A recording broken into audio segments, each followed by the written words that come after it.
Welcome in. This is The Spread. I am Cameron Terrence, SoCon John Hooper. Joining me as always, special night tonight, John. We're going to be doing something for the first time. Hopefully this video broadcast will work out.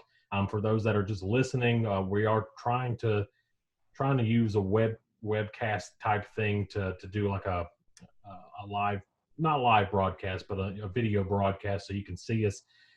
Been away for quite some time now, and glad to be back, John. It's been a long time, and glad that we can get back together and do this again. Yeah, it's good to be back. It feels like it's been forever. I mean, Yeah. you know, so much has happened, and I was just thinking earlier today. I was looking at some of the older Furman basketball stuff, and I was thinking about like last October. They had just announced, they would bring some basketball games down to the well. And I just thought about, man, and it's not even been a year since October, and the world is literally just changed in that amount of time. I don't know, it just seemed like it's you're at a point now with college athletics that you just don't know what's going to happen. I mean, obviously, we know Clemson and the bigger schools will eventually be okay, but how will this affect, smaller schools? Will some of the historically Black colleges have to cancel programs? I know, like North Carolina A&T, I think 50% of their funding comes from student tuition. Yeah. So. Yeah, hopefully, I'm hoping that we're sort of nearing the end of this whole thing. I remember back in March when the lockdowns first started taking place and sports started canceling left and right. It almost felt surreal. Like, is this really happening? I remember they played the first round of the Players' Championship and then quit, and then completely canceled the rest of the tournament, canceled the PGA season up until they're going to be starting back in a few weeks. But yeah, it was crazy. It just almost felt like, is this really happening? It didn't quite make any sense. Well, and I know that sometimes we get caught up in American sport and what's happening here, but when you see them start shutting down soccer leagues around the world, that it's pretty, it's pretty serious. It's not just a United States thing. It's not just, this is like worldwide, and I don't know that I've ever seen anything like to shut down literally the world at one time. Yes, and like I said, it just happened so fast. I mean, left and right. I mean, not just the sports world, but the entire world was just shutting down right before our eyes, and it was just kind of crazy to watch. And as a sports fan, like both of us are, to miss out, I mean, the spring is some of the richest sports time that we have each year.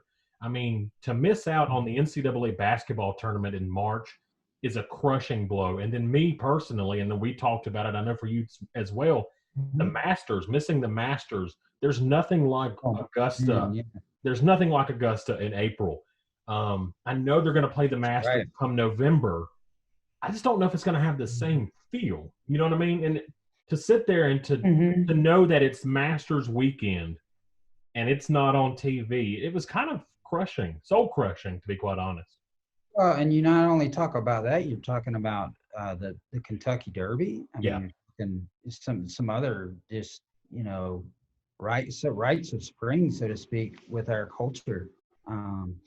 You're talking about the IndyCar race in May, and the first weekend of May, I guess it is, was not able to be. I mean, there's so many things. I mean, the NBA. I mean, right now we should be well into the playoffs, or probably the second round, I guess. I mean, probably. same thing with the NHL too. Their playoff time starts kind of right about now as well for hockey. So, yeah, and it all kind of started. I mean, and even when other sports have been shut down in the past, like, okay, so I know I cut you off. Sorry about that. No, you're good. But like I know, like with other sports, you might have a strike in one sport, but you had Yeah. other sports going on. That's all I was going to say. Yeah, no, I agree. And what I was going to say was that it all kind of started with the NBA because you had a couple players come out and test positive for COVID-19.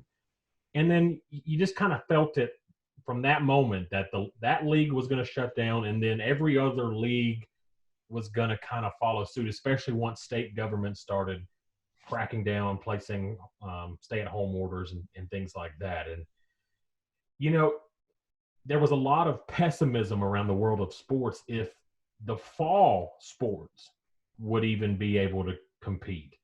Now, I kept I kept saying, hopefully this thing will be pretty much, resolved, or maybe not completely gone, but resolved enough to the point that where we can have football season come September, come August, especially college football season. I know down here in the South, John, here in South Carolina, it's going to be tough times if college football is. It's going to be a Maylock smasher. Oh, yeah. Coming down the stretch. I don't know about you, but I guess it was a couple of guys for the Utah Jazz, or a guy for the Utah Jazz that tested positive. Yeah. And they were getting ready to play the Mavericks, I believe, because I think Mark Cuban was like literally getting the text on his cell phone or smartphone. Right. And it was just a surreal moment. And like everybody's like scattering to get out, and you hear like the PA guy, telling everybody to get out, not get out of the gym. Right. But essentially that. But, and it was just a bizarre moment. And then you see the Sports Center thing where they show like around the NBA where they're getting the news, and they went ahead and finished the other games that were going on.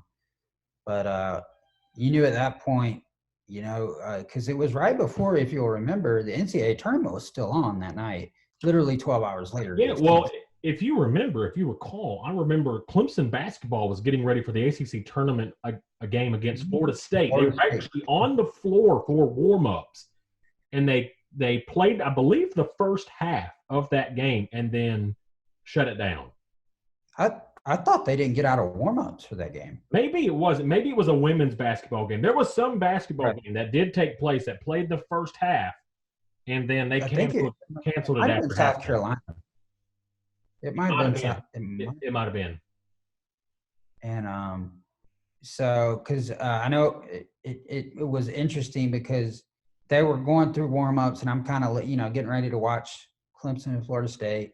And all of a sudden you see like they're making like a podium for like John Swat, and you're like, what's going on? Yeah. And then I think Tom Wormy or whoever the announcer was like, let's go to the public address for, this announcement. And then all of a sudden he's awarding the ACC regular season title to Florida State in the automatic bid. And you're like, what in the world? Yeah. This is the most bizarre thing ever, because the players, if you look at their face, they're just like, they're it's almost like it's not happening. And, you got to feel for, all college athletes all across the board, but especially seniors. Now, I know that the NCAA has granted everybody an extra year of eligibility because of this. But still, for a lot of these guys and gals, this was, this was supposed to be their senior season and things like that. And, you kind of go out, your heart kind of goes out to them for this. Yeah. And it's just really it's unfortunate. As much as I want to see sports, you hurt for them. It's not like I have to see sports I enjoy it. Don't get me wrong. But, I think I always put myself in those shoes. Like, what if it were, and I didn't play like, some high level of college sports, but like, what if I played college basketball or soccer or whatever? How would it feel, and it would just, I always equate it to like how it was when I played soccer and we'd have a game canceled for some reason and you're so amped up to play. And then it's just like a total disappointment. Like, I magnify that by 1,000 times, for the NCAA tournament. Some of these guys had never made it. Think about the teams that that are in these one bid leagues that rarely make it. Yeah.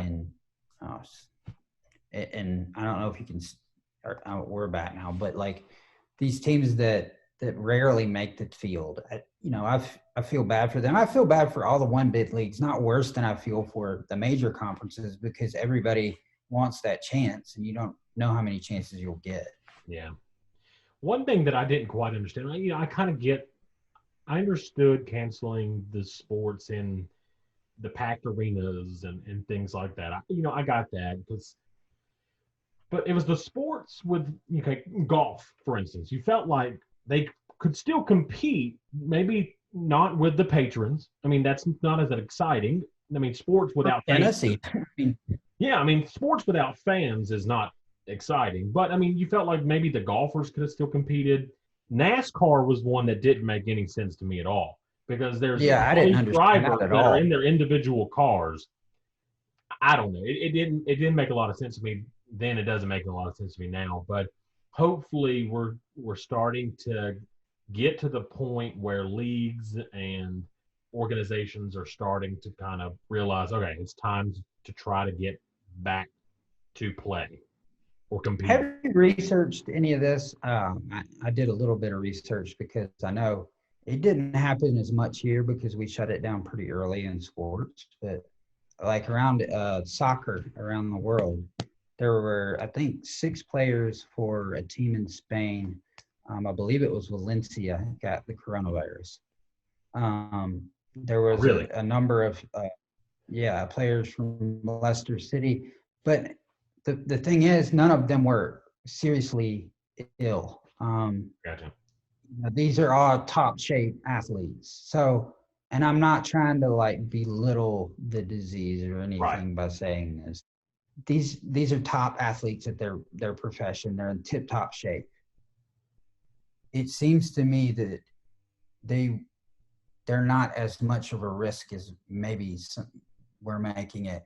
Now, for you or I, it might be a risk, but like for your average college or pro athlete that are at a Division I or, in a professional, they're in condition, they're in tip top shape. I mean, their immune systems, they're at their peak level, it would seem to me that having sports would be the one thing you could have. Right.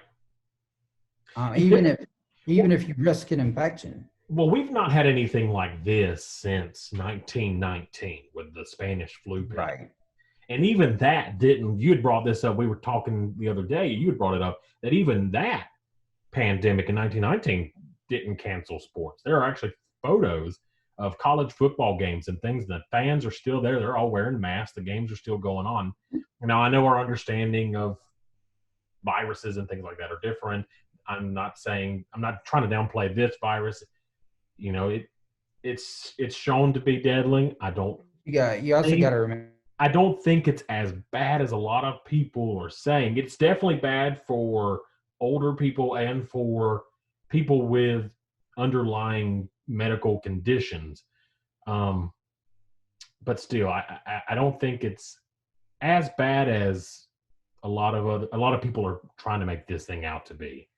I'm not trying to say, I want to, for my benefit or anybody else's, I'm trying to put anyone in danger. I'm just making the point that, if there's going to be someone that's going to be okay, it's going to be a college athlete. I mean, right. And I'm not, like I said, neither of us are, a doctor or anything like that. Right. But, exactly. And, you wish everybody that is ill with this virus that they get better, that they get well, that they recover fully.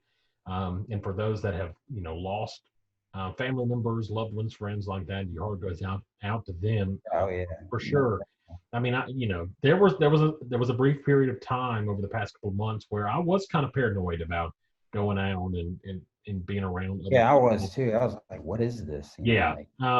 But I've ventured out into the public a little bit here and there, and you just kind of, make sure you wash your hands good, just stay clean that way. But hopefully we're starting to turn a corner, John, and get back to some live sports. I know leagues and things like that all around the country are trying to put in plans and prepare for getting back. Just a couple of instances. You got the PGA Tour that is looking about starting back in a few weeks.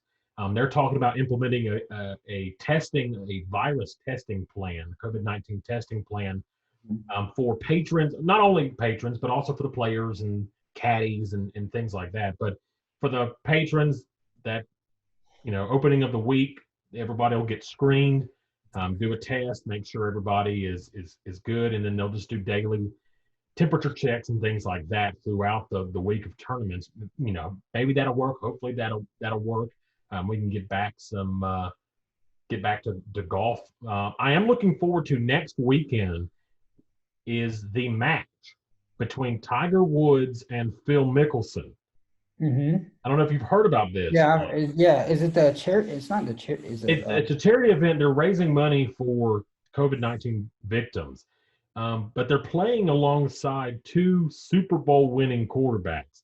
Tiger Woods will be paired with Peyton Manning, who is decent, by the way. Yeah, who is very good. And then you got Phil Mickelson going to be paired with Tom Brady on the other side, and they're also a very talented golfer. Yeah, so I'm excited. That's next weekend. That's May 24th. Who you liking that one? On TNT. I'm going to go with Manning and Woods. Oh yeah, I think Manning and Woods, and actually Vegas has got Manning and Woods as the opening favorite in the betting line for that one. So we'll see. They're doing 18 holes. The first 9 is going to be best ball, and then the back 9 they're going to do an alternate shot. Tiger has the advantage because they're playing down at his home course down there. Oh yeah, he loves that place, man. Yeah, the Medalist down there in Hope, South Florida. So we'll see. I'll pull for Tiger and for Peyton in that. Yeah, I'd like to see that. That doesn't be, and I'm sure like you got the whole natural Peyton Tom Brady matchup there. Yeah. Be a little bit of friendly trash talking going on. I tell you what, I love me some Peyton Manning. He is just absolutely a funny, dry sense of humor. Yeah, he is. He's got a very dry sense of humor, but he's very funny. And I don't know if you saw the thing he was doing with NFL 100 last year, the Peyton's Places series that he did. It was very good. When he would. Have you seen those commercials where he's like, "I've been unemployed for 2 years, and I don't know if I was a quarterback in the NFL, and he's like trying to make footballs or something." He's still getting that nationwide. You're right. And it's like, we don't think you qualify for this, Mr. Manning. I'll never forget when he won the Super Bowl against Carolina and went to the middle of the field. One of the first people he goes and meets is Papa John. And Papa John's restaurant gives him a big old kiss on the face. I thought that was so funny. Well, and you talk about class acts in sports. He's one of those guys, the way you never hear him. He's not one of those guys that gets involved in, political stuff or, he's just straightforward, and he's a good, you never hear anyone say like bad things about him. Even the people that were his quote unquote rivals, I'm sure they hated playing against him and on the field, but like away from the field, you never heard of any bad things said about him or him getting into any kind of, trouble. Yeah. And so that's always kind of cool. But and there's a lot of guys like that in the NFL. Yeah. It goes to show you how much of a top professional at your craft that you have to be not only in the NFL, but you look at these pro athletes that they carry themselves so well throughout all our professional sports. I think basketball's and that Last Dance documentary has shown me a lot about what kind of person Michael Jordan was. And I think people had taken that the wrong way, but I think when away from the court, I think he saw people a lot differently than when you were a teammate with him on the floor. Right. And we'll talk think he felt any personal against people. Right. And we'll talk a little bit more about that Last Dance documentary coming up. But the match, you got Woods and Manning on one side of the field, playing alongside Tom Brady, who made some big headlines this offseason, signing with the Buccaneers.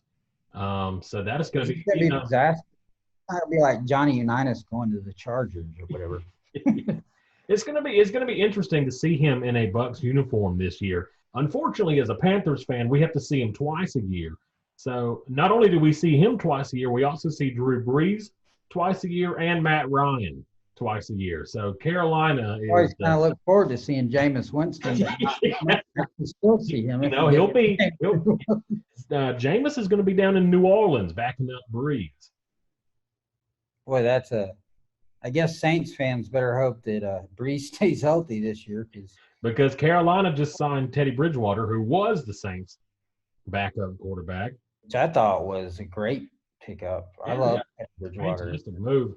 We'll see. Hopefully that'll work out. I feel bad the way Cam's time in Carolina kind of ended. Cam Newton, But he might be a Patriot now. I mean, I don't know. I've heard Seattle. There's differing reports. One thing says one thing, and then another says something else. So we'll see if Cam Newton actually lands somewhere. Hopefully, I want to see him on a team somewhere where he can play. He can, and unfortunately, the past few years with Carolina, he was just so riddled with injuries that he just never could get back to 100%. So maybe this can help him, kind of find a new fresh start somewhere. I like him, as an athlete and I think he's a pretty good human being. What he does for children and just the kind of person he is, off the field. I hope to see him succeed as well. I think the whole thing with this is, and it's really affected a lot of different athletes. There's not a whole lot of mobility with this COVID thing. Yeah. So you look at it in coaching transactions with college basketball. You look at it with, acquisitions in football. I mean, there's not been a lot of movement on that front other than like a Tom Brady or the Jameis Winston that you already mentioned. But like pretty much guys are already set in their starting positions. I know Chicago's got some questions. And Miami's riding the Tua or die, basically train. So, so you got a lot of organizations that have already kind of made decisions, and it's made it tough for, Cam Newton can't get a tryout now because, it's basically got to be a virtual tryout or people to look at him or whatever because of the virus. So exactly. We're going to talk more NFL action. Hopefully maybe this weekend we can get together, talk about the draft, talk about the 2020, kind of season. Carolina has a brutal schedule for 2020. So maybe this weekend we can get back together, kind of talk about the NFL a little bit. For sure. Back, to sports maybe starting to open up. There's some rumors, some talks amongst NBA owners about getting back on the court, hopefully resuming the season this summer. The league believes that maybe 20 out of the 30 facilities will be open. So that's big news. Mm-hmm. Yeah, it is. And the thing I think I probably would ask you, Cameron, is, if you're in the front office, if you're was it Silverman or Silver or whatever his name is, that's the commissioner of the NBA, Adam Silver, I think his name is. Yeah, Adam Silver.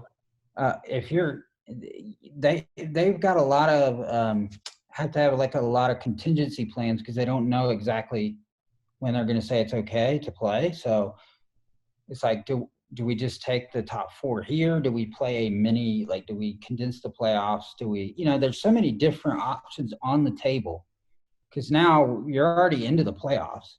So do you condense it down further and just take, the top four from each side or whatever and just play it out? I know that there's some of the same questions that are going on with the soccer leagues around the world because they end up about the same time. So, well, you got World Cup qualifying supposed to be going on too right now in South America. I mean, places are completely shut down. I mean, we talked about Argentina the other day, that not even allowing commercial flights in there to. So, like if Brazil were to play, which they were scheduled to play in Argentina, they can't fly in there. So, obviously that that hampers them. And I think there's been another, I think Chile has said the same thing now because they're border, they're neighbors. So, so it's made it really not only difficult for our sports, And it's something that's going to even, we talk about football is the one sport in college football, especially, that you have to prepare for. In the NFL, you have to prepare for. NFL teams, a lot of these teams hold joint practices, and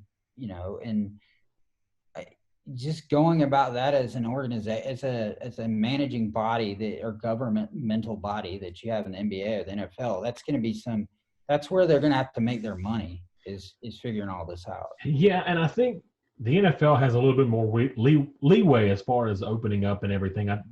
They've got TV contracts and things like that to where they could play and still make money even if there aren't fans in the stands. College athletics is completely different beast because that TV money doesn't go to individual colleges. That Right, TV exactly. money goes to conferences. Mm-hmm. And we may be in a situation where there are some conferences. Well, there may be some conferences that don't play at all and some that do.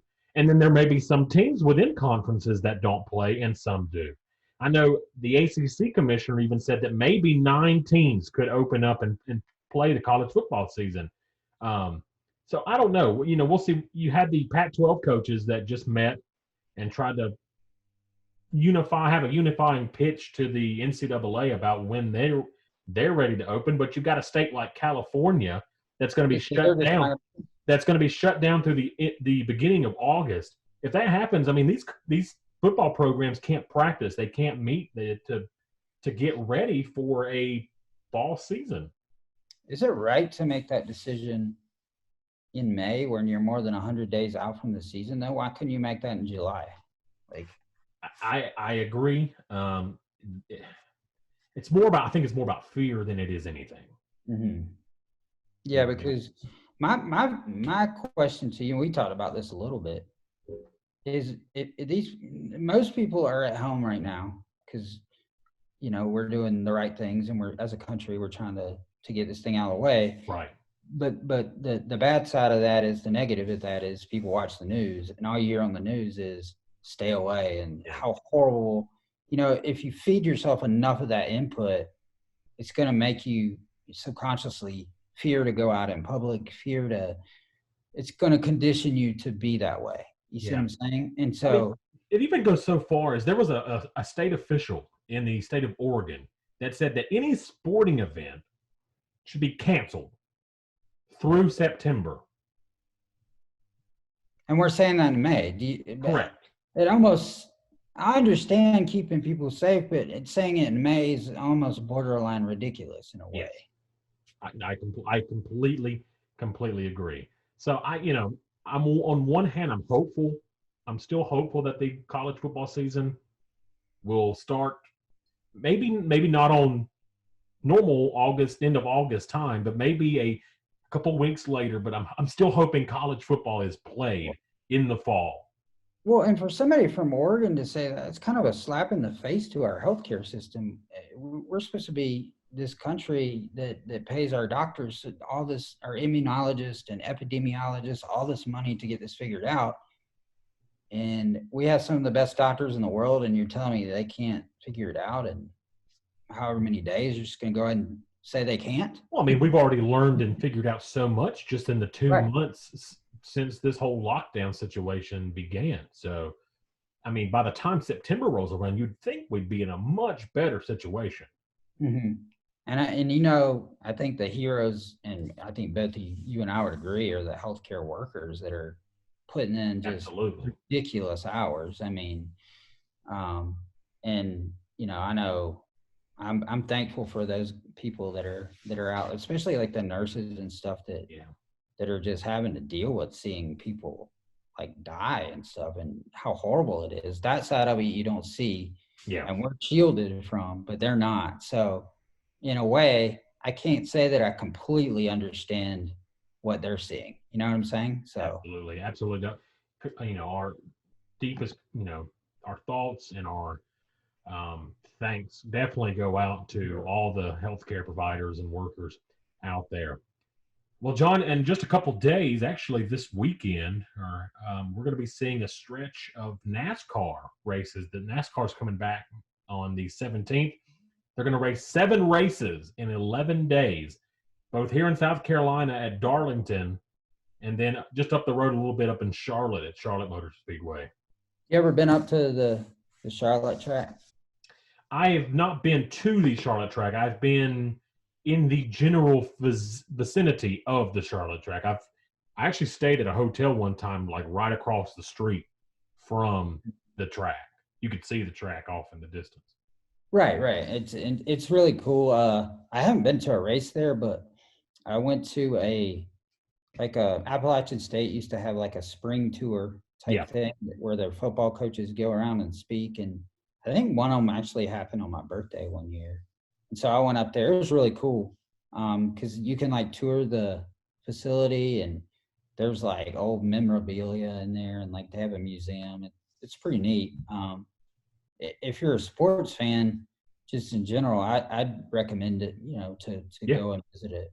Yeah. It's really close. I mean, but you don't even have to really be a huge NASCAR fan to really enjoy that. It's pretty cool. So yeah, that'll be coming up in just a few days. John, like I said, hopefully we're starting to maybe turn the corner in this thing and get some sporting events back. We kind of talked about it a little bit, just texting and everything.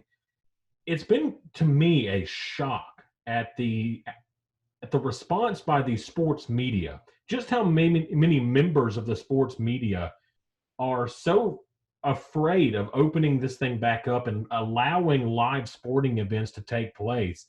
But two guys that we talked about that, really feel like they're not afraid to call it like they see it and are very knowledgeable in a number of different sporting topics and just different things. You got Colin Cowherd, one that I really like, and Clay Travis, who has been a big voice throughout this whole thing. Yeah, they're very, and they both bring something different. I feel like Colin Cowherd brings a very sensible, logical understanding to the whole situation and how to, he's almost a voice of reason a little bit. It points on it. And I know he says the same thing we do. He's no, doctor or healthcare person, but, and I think one of the good things that we'll have to look at is the way it affects Germany and the Bundesliga this weekend. With them getting started back, weeks before we're, or at least a week before we're getting started back with sports that I would consider like contact sports or, basketball if we play that. So we'll have a chance to look at how if this affects their country and what they do about it and what the parameters they're setting to put in place to make sure there's not like an outbreak of it. And one of the countries that's done a very good job, and you have to give them credit, is Germany. They've kept their infection rate really low for the most part. And I think, I think one of the things about the United States is, yes, we have the best of everything, but we can also learn a lot from these doctors in other countries. And maybe there's some of the things they're doing differently than we might be doing. Right. I agree with that. So keep an eye on that. Do you happen to know, are any of those soccer games going to be on TV for Americans to watch? Yeah. They're going to be on Fox Sports this weekend, which is like, it's channel, if you have Charter, I think it's like 38 or 39, but they're going to have a full morning's worth because it's, I think they start at around 10:30 or 10 because of the time change or time different. But there's going to be a lot of eyes on it just because Americans were just wanting to see sports. I mean, I don't think they'd care if it was croquet they were playing. I mean, it's something that's a competition that you can watch. Well, you looked at it, the NFL draft this year, the ratings for that were actually very, very high just because people were wanting something sports related that was live to watch. I mean, I can't tell you how many I've gotten sick watching old college football games from like the 90s and the early 2000s on ESPN. I mean, it's great. I love it. I mean, it's fun to watch, but It depressed me, like, to see. I was like, am I gonna have to do without, like, and you're already thinking about, am I gonna have to really do without this for a whole fall? Right, And exactly. So, and you know, and one of the other things I thought we might talk about is there's a release by the SoCon today, talking about where they're going to actually, for the fall sports, like the Olympic sports, soccer, there's only going to be 4 qualifiers for, let's say, the soccer championship, oh whereas wow, so they're condensing the teams because they're trying to cut pay. Like, they've had to cut salaries, they've had to yeah, cut a lot of different things. That's the effect that, I see a lot of my friends that I do, talk to. It's a really tough thing. They have families, and yeah, I think sports has been hit as hard as any yeah. industry economically, because there's no savings account for colleges and athletics conferences. Yeah, there's a fear out there about whether some of these, especially smaller colleges, Mhm. if their athletic programs are going to survive through this, because I mean they depend so heavily on ticket sales and things like that for their athletic programs. That I mean, if a smaller D2 school, if football season shut down, I mean, what does that do for a program like that? That really depends on those fall athletics like football, maybe their basketball program to help them get through the rest of the athletic calendar. Well, here's where it hurts, and this is probably something that I would ask Colin Cowherd about if I could. But here's where it hurts. You canceled the NCAA tournament. Well, each conference gets a certain amount of money. I think it's like close to $1 million that the SoCon got for Wofford beating Seton Hall last year in the first round. So as you win games, East Tennessee State's not going to win it. Yeah, They might, they might could have made $2 or $3 million for the SoCon because the NCAA tournament was played. And since it was not played, it's not going to affect an ACC. But when you don't have that 3 million in the SoCon, that's huge. yeah, And so, and that's distributed throughout the 10 member schools or whatever, however many games they win. So it actually benefits the whole league, the more they win. So that I remember the previous commissioner saying that when Davidson made that run to the Elite Eight back in '08, I guess it was, that they were able to save a little bit of that money, and it's enabled them to have some success and put more money into coaches' salaries and hires and everything now. So you're seeing the dividends of that in the past few seasons. yeah. And I've heard talk around college football too of a shortened season schedule, maybe just playing conference games, no out of conference games. If there are out of conference games, they've talked about Power Five schools not playing FCS schools or lower FBS schools. Um, Which hurts Furman because they were going to get 500,000 from Tennessee if yeah, they're. but I mean, if that were to happen and that game were to get canceled, would Tennessee still have to pay that money because they If made they that commitment? did, I would commend them. Yeah, I mean, because they don't have to. But if schools went ahead and did that, that would be, it wouldn't be the thing they had to do, but it'd be a classy move on their part. and you brought up talking earlier, I think maybe earlier today. What is the FCS championship bracket going to look like if the season's played? Are they going to shorten the bracket? Are they just going to say, here's the top 2 teams at the end of the poll, let them play it out? Like, what does this do for What's Courtsey? bizarre is we talked about California, and Yeah, so if you take and shut every school down in California, that's going to include a lot of teams that play in the Big Sky Conference. yeah.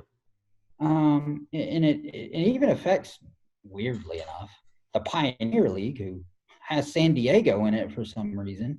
But I mean, like, so that's one of the traditional playoff teams out of that league. I mean, it's baffling because it's not going to affect FBS football because, quite frankly, the Pac-12 is not very good, and they're outside of Oregon, they're probably not going to have a legitimate national title contender. If we're honest about it. And somebody I was listening to yesterday said there's only about 31 teams out there that can probably win the FBS national championship if you look at it. But and as of right now, in the FBS, the college football playoff is still being planned to be played as regular.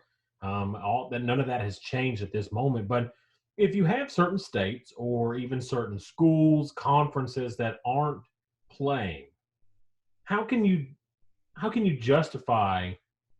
Because there's going to be a major outcry from a lot of people if you crown a national champion when not all the teams played that year. You know what I'm saying? But yeah, and it's out of their control because it's their politicians that are making the decision, and it's not the schools that are necessarily saying we're not playing. It's not Southern Cal that's saying that, or UCLA. Their politicians are speaking for them. I remember when they canceled the NCAA tournament, the first thing that made me say "uh-oh" was when the governor of Ohio said, in Dayton, we're not having those games here. Yeah. And then when they said that, I was like, probably going to shut the whole thing down. I don't know. I'm worried that if that situation were to happen, that whoever does end up winning the national championship, there'd be a little asterisk next to their name. Let's broach this question in a different way. Were talking about the FBI probes into basketball last year. How much governmental control should we have over schools in general? I mean, we got a lot of private schools in this country that aren't state funded. And you're kind of telling them they can't play football in California. These private schools, like, I know Pepperdine doesn't have football, but to use that as an example, at least their basketball program. Yeah, it's a basketball program. So, that's just one of the schools that came right to my mind. But like, you're telling these schools they can't, play, and they're really not even getting any funding from you, if you're a private school. So it's kind of a double standard in a way, because you're directly cutting their funding when you're not really giving private schools anything to begin with. So I don't understand how that whole dynamic works, but yeah, and you got states like California too that say that they're not going to let pro teams play. I mean, so what does that mean? Do the San Francisco 49ers become the Arizona 49ers for one season just to play football or something like that? The Vegas Raiders are like, how fast can you guys get that stadium finished so we can get out of here, Well, talk about perfect timing. Yeah, to move, to get out of that state, California. And look at the MLS. I mean, they're going to continue that here. That's going to be one of the first pro sports that starts up here. I mean, a lot of the power in that league is the LA Galaxy. Yeah. LAFC. Those are two of the teams that play very much into the championship run, and be like telling them I guess if they say that, can the Lakers play? I mean, yeah. It gets complicated, more complicated as time goes on and as we get closer to whatever respective season that we're talking about. On a tangent, a little side note, I really enjoyed watching the XFL prior to all of this, and when the virus came about and all the leagues were shutting down, the XFL did the same thing. Mm-hmm. Then it came out that the XFL was completely disbanding because they went bankrupt. Now, that probably would have happened regardless of the virus, but there's been 2 springs in a row where there have been pretty good professional football leagues playing in better than what we've had. You had the AAF a year ago. You had the XFL this year. Both put good products on the field, and both folded.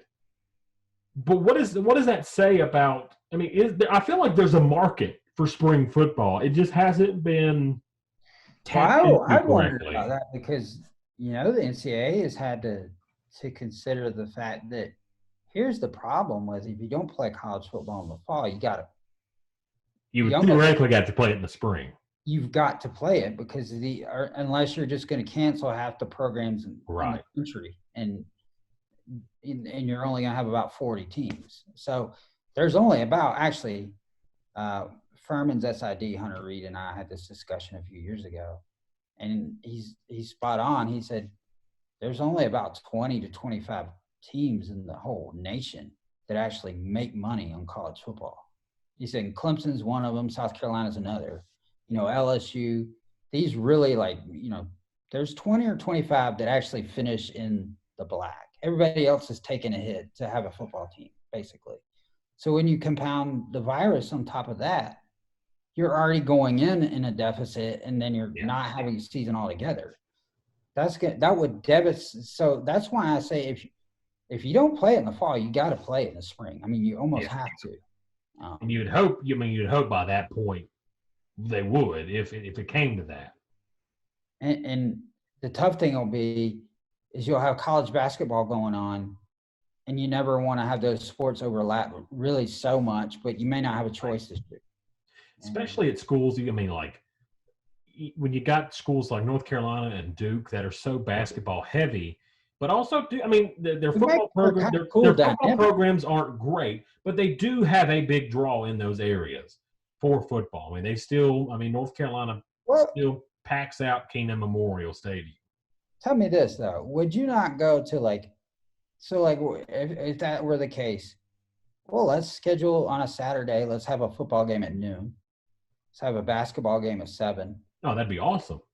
And have you get into one. If you get in one game, you go to the other one free or something. Or there's ways to be creative about this. I mean, that'd be, as a sports fan, that'd be awesome.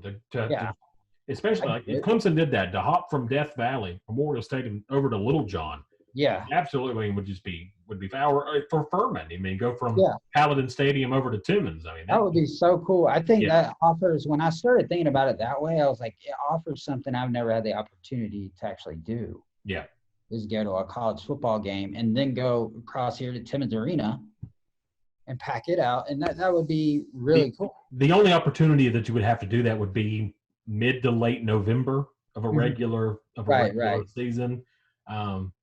But no, to do that in like the heat of basketball season and you can pull off the early March with baseball. Yeah, absolutely. College baseball season, throw that in there as well. So, hopefully we're getting there. Make it an all-day event, really. Yeah. Hopefully, I think what Clemson would do it. I mean, I know they would. Oh, absolutely. I know they would. But hopefully we won't have to find that out. Hopefully football season is played. Oh, right. So, but if worst stands to worst, I guess. I don't. So bad. Would you agree that there's no way that somehow the college football is not played this year? I mean, it has to be. Pretty much, it has to be because people's jobs depend on it. Coaches, salaries depend on it. So much. There's a lot riding on this. Well, just the universities themselves make so much money off football season that you'd think they'd have to do that. And sometimes I think unintended that people think of sports as trivial. Yeah. But when you have coaches that make big money and that work as hard as a Dabo Swinney or someone, right? It's not trivial. Right. Exactly. Life. Just a reminder, everybody, this is the Spread Podcast. Cameron, Terrence, SoCon, John. We're trying out this new webcast thing here so we can have a video broadcast along with the audio. So we'll try it out, see how we like it. Got some, had some bugs. We'll get those maybe worked out in the future. But John, let's switch gears a little bit, because although we've not had live sport, ESPN has put out a product that in my opinion, is probably one of the best, if not the best, sports documentaries ever made. And that's The Last Dance, about the 98 Bulls going for that second three-peat. But it's a much bigger story than that 98 Bulls team, as it really follows the life and events of the greatest basketball player I would think, ever to play, and that's Michael Jordan. Yeah, and I already thought that going into it, but like you really didn't. You almost feel like after this documentary that you met him almost. Like, Yeah, like you sat in his house and had right, a glass of scotch and smoked a cigar with him right, exactly. because that's every episode. Is But there's several things, and it's a good documentary when you can remember like oh yeah, like quotes of it, because the part where he said, "Yeah, I was a tough teammate. I wanted it bad," but he said, "I also wanted it bad for my teammates." right, exactly.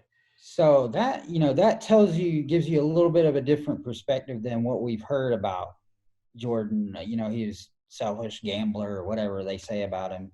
Um, I tended to gain a lot more respect Oh, for him absolutely, personally. absolutely. I grew, as a kid growing up in the '90s. Like there was no bigger sports idol than Michael Jordan. Mhm. Everybody wanted to be like Mike back in the '90s.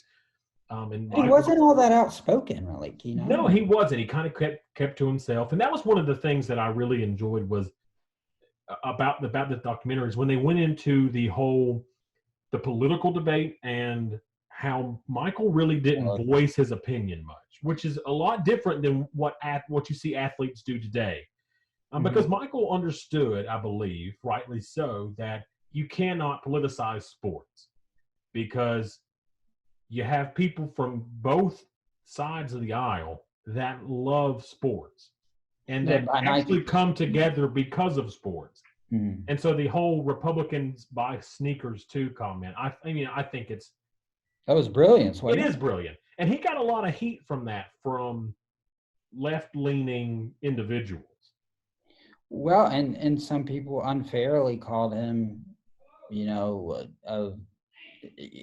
just African American. Just we're not very fair to him in that comment, Yes, because he didn't support, an African American politician. correct. I think in North Carolina, and I thought he was unfairly judged for that because Yes, he was trying to step away from, being. He said, "I'm a basketball player," and in my opinion, I think 90% of America would agree that that's the stance. At least I look at it. I also think it's one of the reasons that he was so good at his sport and his craft is, quite frankly, I mean, he was so tunnel visioned on yes. basketball. I mean, it was win or nothing with I him. don't even think he thought about stuff like that. I completely, maybe he did. Who's to say he didn't? But Right. I think his sole focus in life was excelling at the sport that he was playing. That I don't think anything else really mattered to him. And it was also And interesting to see all the stuff that he had to go through with the whole gambling addiction thing that people yeah, accused him that of. was unfair too, I thought. I agree, and he really. I think it showed that his trust for the media declined after that instance when people were just assuming the worst about Michael Jordan. And there was a line that he said that if he had a problem with gambling, he'd be Right. out there selling his cars, selling his watches, trying to. Here's the thing, and he made it. He put some stuff like you could tell he was really philosophical about Yes, things. Um, and he's very, I think, he very well thought out answers. He didn't just give some cliche answer. And like it even moved him to tears at some points. He's like the yes, people that say I'm hard on probably never won a champion. Probably never won anything. Well, there's a lot of truth to that. I mean, truth hurts sometimes, but I mean, he's right in a yeah, way. He's right. And the other thing about it was he said, "I don't have a gambling problem. I have a competitiveness problem." yes, And I think that's so accurate because it wasn't the money. It couldn't have been. It wasn't that part of it to him. It was like he just wanted to see if he could break. Like it's a mental thing to him, to beat you at something. And you saw that with Charles Barkley. yeah, oh Um, yeah, Saying that he was just gambling outside their league for ridiculous amounts of money that they couldn't even touch. So and apparently um, that like on the plane rides with the team, he'd have like the guys that could afford to gamble at the back of the plane with him, and then like some of the lesser known, maybe the bench guys were up at the front of the plane because they didn't make as much money as Michael and him and couldn't afford to Yeah, gamble exactly. as much money. So Right. I think one of the funniest stories out of the whole documentary is that Boone. Yeah. Sorry. It's He came in okay. here. He opens We're the door. dog friendly on this show. We love dogs. It's I like had the one my on share. what's it the ACC with Mark Packard. The dog just comes in. Yeah. I think Yeah. that's awesome. He's like, well, he wants a treat. He just gives him a treat. That's so But, funny. Anyway, what I was saying was one of the funniest stories I think in the documentary so far. Well, okay, there's two. When Michael punches Steve Kerr in the face, that is a funny story. yeah, that's Punched his own teammate in the face at practice. That to me it's is funny the way incredible. they both tell it too. It's hilarious. Yeah, absolutely. And then the Dennis Rodman going to Las Vegas in the middle of the season story is absolutely There fantastic. was We all know Dennis Rodman, the character that Dennis Rodman was and still is. But to, just go on this like weekend hiatus in the middle of a championship run to Las Vegas where nobody knows where he is it's so him or though. how to get a hold of him is just absolutely fantastic. I love it. But some of the players now are saying, wait, something about this story doesn't add up. The current players in the NBA are like, yeah, like how is I'm just now some of the current players were not buying that story. But That he you gotta love Phil Jackson even more because he knows the type of guys that he's coaching, and he knew that practiced what Dennis, he preached. I mean, yeah, and he knew that Dennis was going to be more productive if he let Dennis go have some Dennis time. Now Michael was completely against it, and then Michael said, "If right. you let this guy Yeah. go, we'll never see him again." And But Phil, the part of Phil yeah, understood that Michael did not is if I don't let him be his person, then it's just gonna go to correct. One of the greatest defensive and rebounding players ever in the history of the game, Dennis Rodman. Well, and he knew he was the one player he had to give some slack to. I Yeah. mean, because Dennis was kind of, edgy and personality wise, you didn't want to, mess with him too much. Just let him be himself. Just go out there and do what you do. The one person in this documentary that I thought really painted a different picture of, and it was from a lot of different players saying the same thing about Jerry Krause. Yes. I got that same feeling. And I didn't know a lot about Jerry Krause prior. I didn't either. To Jerry Krause, for those that don't know, was the Bulls GM, general manager during the time of this Bulls run and everything. And yeah, it painted a different picture of what was going on in that Bulls organization. And it kind of goes, what was Jerry Krause thinking? Letting one of probably the greatest coaches in Phil Jackson go. Oh, he's not going to coach after that year. You're not coaching for us. Basically. Yeah. Which is just bizarre. Here's a coach that has led you to 5 championships prior to that 97, and 98. knowing that, he knows that Jordan's already told him that I'm not playing for any other coach. So correct. You you're had not going to have me either. Jordan wanted out if Phil wasn't going to be there. Scottie Pippen wanted out regardless. He was done with the Bulls He organization. just sat out a last play of a game. I mean, what was that? The 90. That was while Jordan was playing baseball. Right. But still, I mean, it's just bizarre. I have a newfound respect for Scottie Pippen, and I didn't realize, I knew Scottie was a great player, but just how undervalued Scottie Pippen was to that Bulls organization. And the one thing that everyone expected about this documentary is Michael Jordan to kind of make it about himself. Yeah, he actually made it more about Scottie Pippen. Yeah, Scottie is a very important character in this documentary. And this guy had he was making like $12 million over 8 years or something like that. That's absolutely absurd for the talent that guy had as a basketball player. I mean, and you just heard as Jordan would tell those stories about him defensively in practice. Oh, yeah. And you never saw that side really of how competitive he was in a different way. More that, somebody made the joke, well, I guess he was hoping that Tony Kukoc didn't make that shot, so it would have legitimized him sitting out of the game at the end. But Pippen had sort of an edge to him in a different way. And Pippen wasn't a great scorer. They kind of talk about that a little bit, especially during that time that Jordan, the first retirement of Jordan. They kind of talk about how Pippen wasn't the great scorer, but he was a great game manager, and he could spread the ball around, and he played great defense. Yeah, the one series that early on, it was the first or second, maybe in the second episode, where they were playing the Lakers, and the Lakers had won the first game, and then they switched to put Pippen on Magic Johnson, and yes, he just dominated in the shut down Magic Johnson for the rest of that series. And what's fascinating is I was actually looking at everything.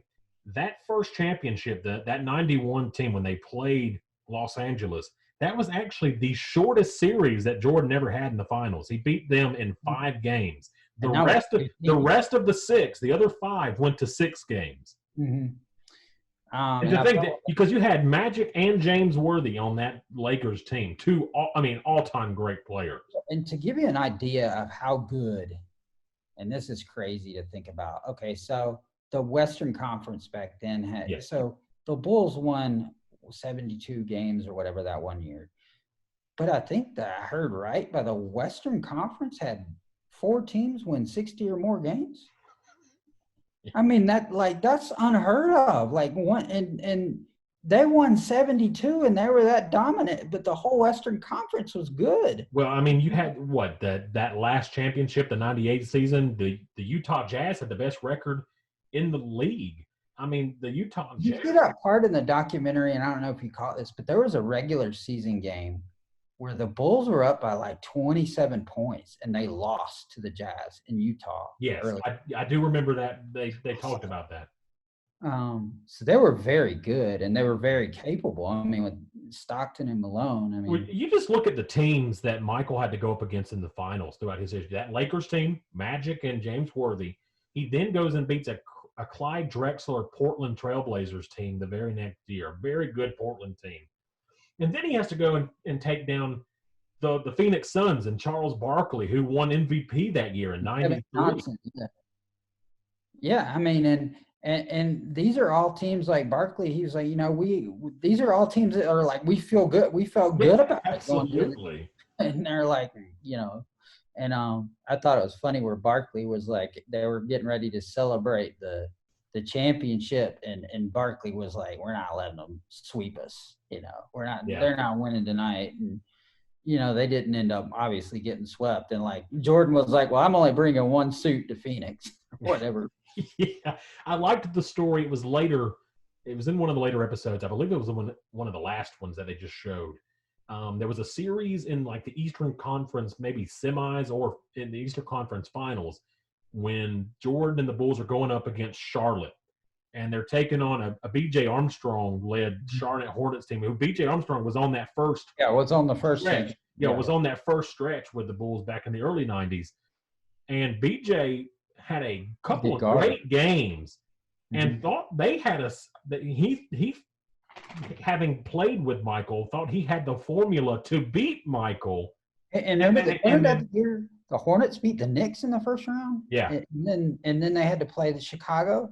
And the Hornets, they had Larry Johnson and Alonzo Mourning. It was a good Hornets team. Yeah, probably the last good Charlotte team in basketball. It's been man. You talk about and oddly enough, Michael Jordan is the general or the vice president of operations or something, or owns part of the team. I don't know. What about the story? It goes into Jordan's competitiveness. There was the story a couple episodes ago where there was a rookie or a fairly young kid from Philadelphia for the 76ers. Right. And he had a really good game against the Bulls. And supposedly went up to Michael after the game and said, good game, after Michael didn't really have all that great of a game. He said, good game. The very next time the Bulls and the 76ers met, Jordan drops 60 on them. That was 63, and he was just like, that's not happening again. Yeah. The other great story about that was And they preface this as like nothing against Tony Kukoc personally, but we went to the Olympics, and there's the whole. We didn't. The one part I know this is getting into a long segment, but I want to get your thoughts on the whole Isaiah Thomas situation. Well, that was an interesting way to look at.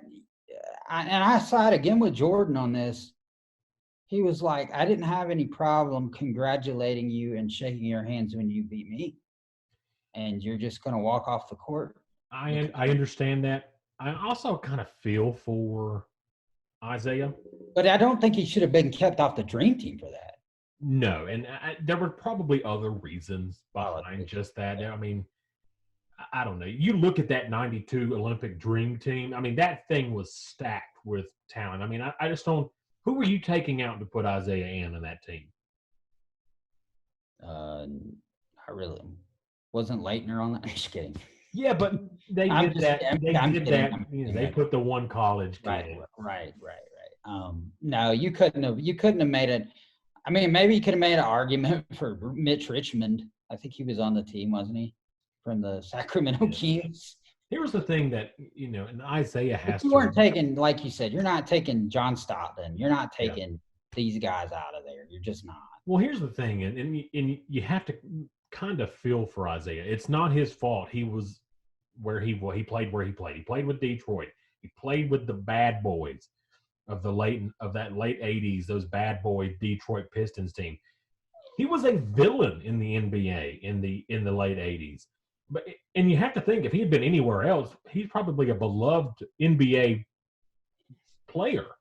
But because he was on that – the bad boys. Yeah, because he was on that bad boys Detroit Pistons team, it just, I feel like his reputation was kind of sold from being on that. Right. I think so. And, because he was part of Bill Laimbeer, John Sally, all these other guys. Dennis Rodman. Right. Dennis Rodman. So because it'd be interesting, did they really, I missed it if this happened, but did they ask Dennis Rodman about that whole situation? That would have been interesting. No, I can't remember if they did or not. I just remember it being a big thing between Jordan and Isaiah. And to this day, Jordan still says that he cannot stand Isaiah Thomas. I think there's some more to that situation. Yeah, there probably is. Because I know that Jordan had a lot of respect for like Joe Dumars, one of the good guys, which is really ironic that he was on a team called the Bad Boys, and he was actually one of the really good people. Yeah. He was probably one of the nicer guys on that team. Bill Laimbeer, a complete a-hole of a player. John Sally he was very good, but he kind of took after Laimbeer. Yeah. And there was another guy that they picked up that was just a bruiser. What was the guy's? He came from Dallas. They traded for him from Dallas. Right, and he basically went in the game to just hit people. Yeah, that was back in the days when you could. And you got to give those Detroit teams credit for making Michael.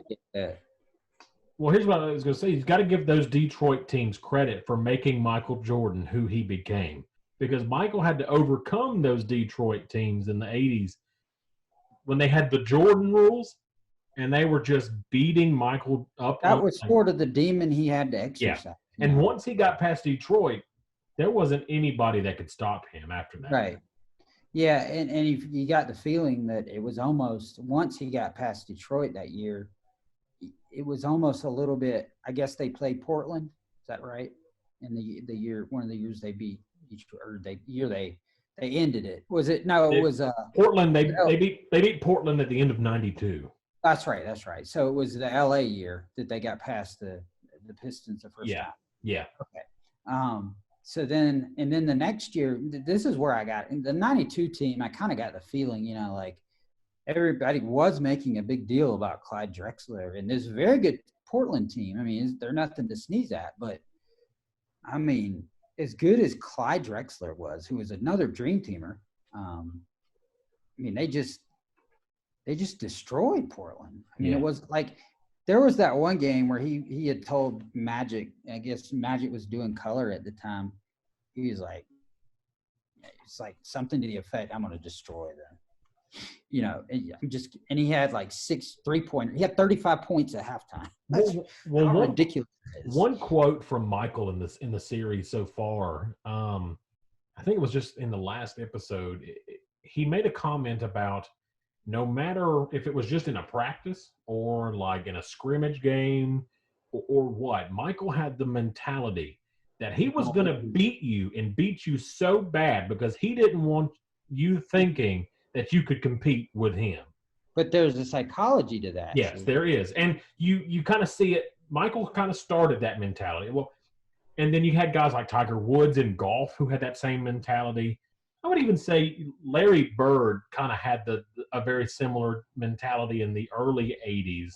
Maybe not as much as Michael, but see the secret behind that is in practice he was never going to be beat, or his team was never going to be beat. But the secret to that was that beating them that bad, they knew when they went on the floor against anyone else that they knew what happened if they didn't give good enough effort, what they would meet Jordan after the game.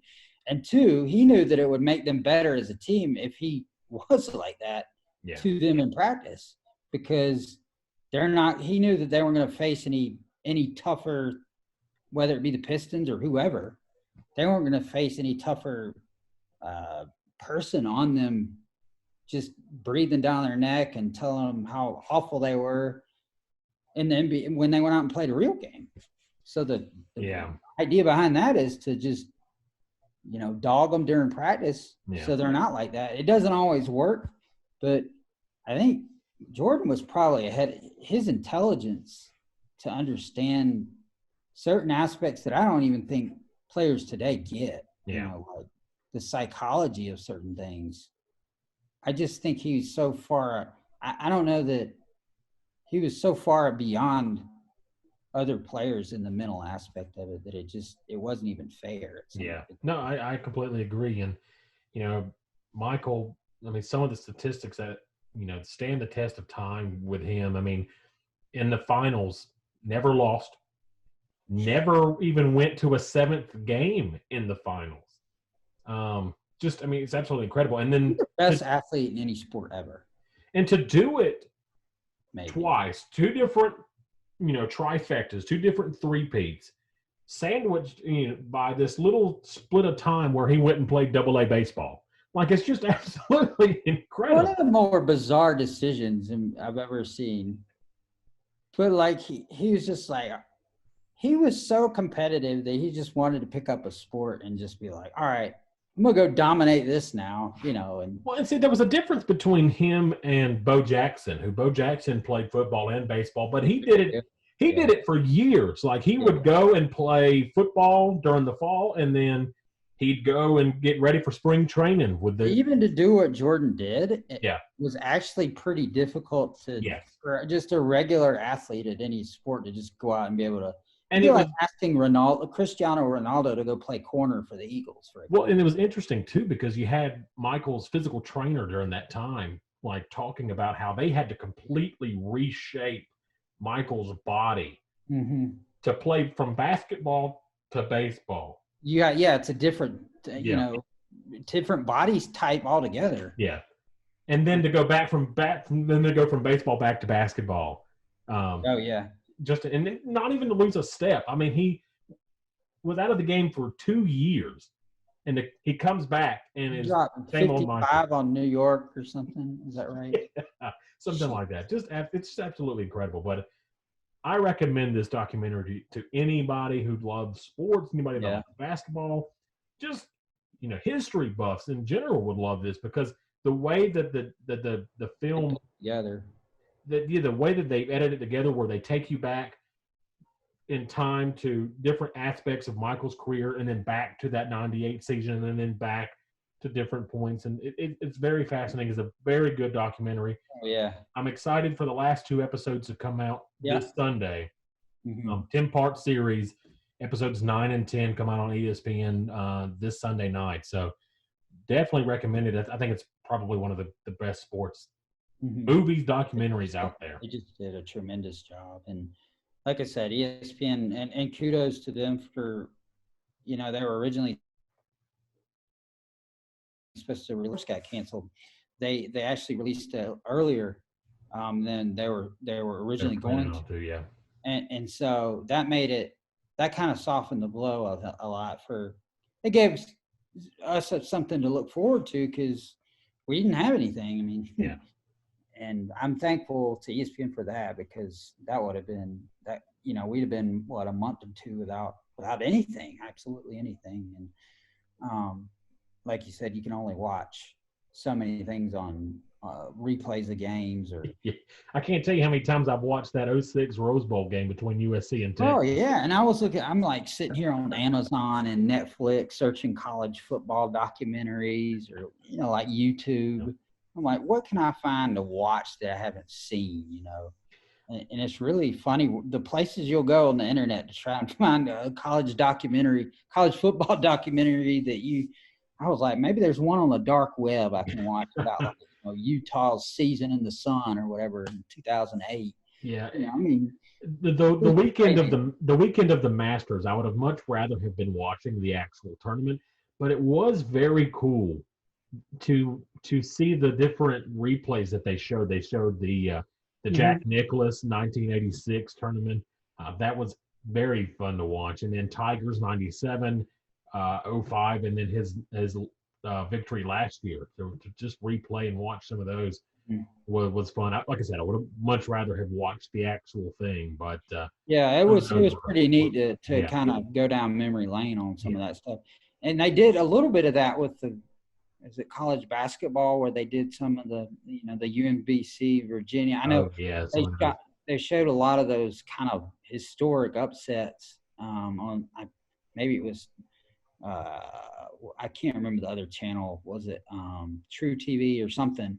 But because they had the contracted programming, they had to put something on, and it's unfortunate. A lot of people don't talk about this, but I know CBS gets a lot of money out of it, but TNT and some of those ancillary networks were the ones that really took the hit more so than CBS. Yeah.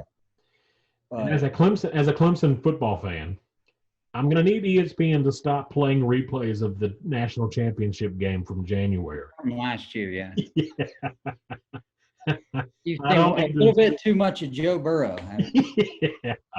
Probably more. He'll probably win more games in replays against Clemson than he'll win all his career for Cincinnati. Cincinnati.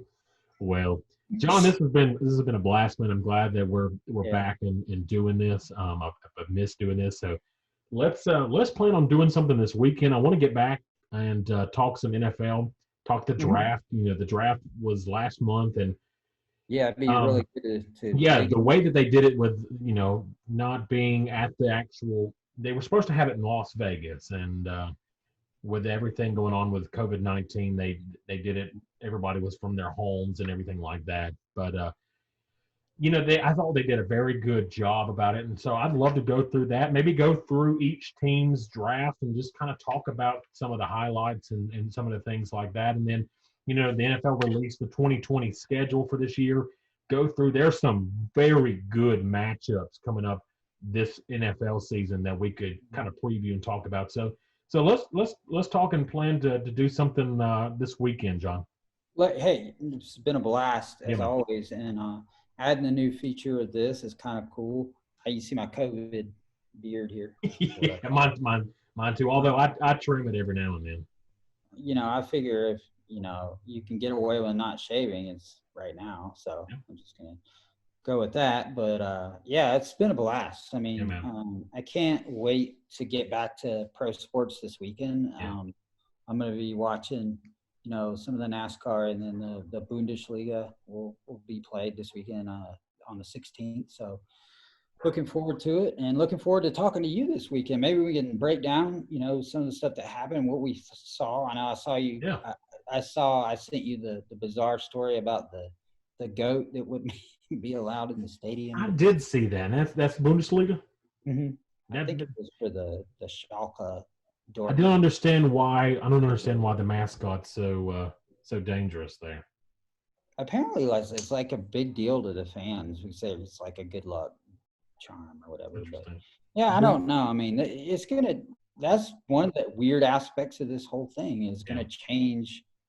You hear the phrase probably thrown around too much, new normal. Yeah. But it's gonna be different for sure. And so I'm looking forward to seeing that. Yeah, but any live sports that we can take, we'll take them, right? Yeah, that's right. Well, John, this has been a blast. Everybody, this has been The Spread. Check us out. We're going to upload the audio files up to SoundCloud.com, and then we'll put up the video format up on YouTube, Vimeo, somewhere like that you can watch as well. John, good seeing you, man. We'll talk again this weekend. All right, sounds good, buddy. Sounds good. This has been The Spread.